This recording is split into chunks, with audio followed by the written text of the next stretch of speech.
الفاظ تو وہ تاثیر رکھتے ہیں جو دکھی دلوں پر مرہم کا کام بھی کرتے ہیں اور سخی کا چین بھی چھین سکتے ہیں۔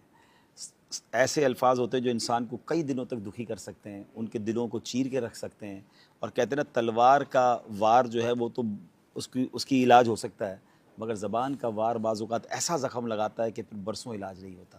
تو بہت سوچ سمجھ کر بولنا چاہیے، اور یہاں یہ بھی سوچنا ہے کہ باقی اعضاء کے کوئی پہرے دار نہیں ہیں، زبان کے 32 پہرے دار ہیں، 32 دانتوں کے پیچھے زبان ہے، مگر جب یہ چلتی ہے تو 32 پہرے داروں کو چھوڑ کر بھی، ان کو توڑ کر بھی وہ کام کر جاتی ہے کہ بعض اوقات گھر ٹوٹ جاتے ہیں، خاندان برباد ہو جاتے ہیں۔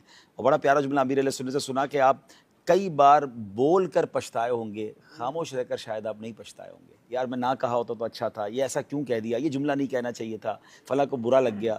تو اگر پہلے ہی سوچ لیا جائے کہ میں کیا بولنے جا رہا ہوں، جیسے آپ نے فرمایا ایکچولی یہی وہ چیزیں ہیں جو پہلے تو تکار ابے تبے، اور ایک وقت آتا ہے پھر بدتمیزی پر انسان اتر آتا ہے، پھر اس کو احساس ہی نہیں ہوتا، اس کو لگ رہا ہوتا ہے میں نارمل بات کر رہا ہوں۔ کچھ لوگوں کی زندگی میں سلینگ ورڈز جو ہیں وہ نارملائز ہیں، ان کو لگتا ہے تو نارمل سی بات ہے، لیکن وہ کسی مہذب محفل میں بیٹھتے ہیں تو وہ ایک جملہ باقی سب کو چونکا دیتا ہے کہ یار یہ کیا بات کر دی انہوں نے۔ میں کچھ الفاظ، بہت خوبصورت تحریر ماشاءاللہ میں عطا کی گئی تو میں پڑھ کے سنانا چاہتا ہوں کہ بہترین الفاظ کا جو چناؤ ہے فرق کتنا زبردست ہو جاتا ہے۔ یعنی آپ دیکھیں کہ جو جملے میں آپ کو بتاؤں گا کہ وہ ٹیمپریچر کو کم کرتے ہوئے نظر آئیں گے، سختی سے نرمی میں بدلتے ہوئے نظر آئیں گے، ماحول کو خوشگوار بناتے ہوئے نظر آئیں گے۔ ناظرین ذرا غور سے سنیے گا۔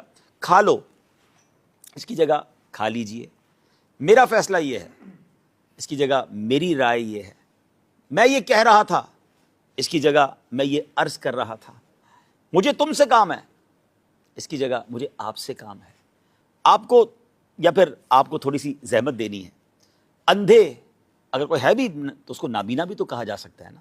بوڑھے کی جگہ بزرگ کا لفظ استعمال کیا جا سکتا ہے۔ فلاں مر گیا، اس کی جگہ فلاں کا انتقال ہو گیا۔ کیوں آئے ہو کی جگہ کیسے تشریف آوری ہوئی، کیسے تشریف لائے۔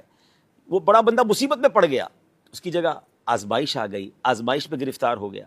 آپ غلط کر رہے ہیں، کہہ رہے ہیں، یا آپ غلط بول رہے ہیں، اس کی جگہ میری ناقص رائے ہے کہ یہ بات اس کی بجائے اس طرح ہے۔ آپ نے بات تو پہنچا دی نا، پہلے یہ غور کر لیں کہ ہم بات پہنچاتے ہوئے، بات کرتے ہوئے سامنے والے کو ذلیل کرنا چاہ رہے ہیں، یہ سامنے والے کو اپنی بات اچھے انداز میں پہنچانا چاہ رہے ہیں۔ اس طرح شوگر کوٹڈ کر کے بھی تو بات کی جا سکتی ہے نا۔ اچھا آپ میری بات سمجھے نہیں ہیں، یہ بھی ایک جملہ ہے، اور لوگ نارملی کہتے ہیں تمہیں سمجھ ہی نہیں آتی۔ اس کی وجہ اگر یہ کہہ دیا جائے کہ شاید میں اپنی بات آپ کو سمجھا نہیں پایا ہوں۔ Look at the way, transfer آپ کی بات پوری ہو رہی ہے لیکن کتنے اچھے پیرائے پہ ہو رہی ہے۔ تو اللہ اکبر، اگر یہ آپ کرنا شروع کر دیں گے نا اور اس پہ غور کرتے جائیں، اور الحمدللہ آج کے دور میں ہم جب دعوت اسلامی کو دیکھتے ہیں، پھر خاص طور پہ امیر اہل سنت کا الفاظ کو چناؤ دیکھتے ہیں، تو شاید وہ تو کسی ڈکشنری میں بھی نہیں ملتے، وہ ایسے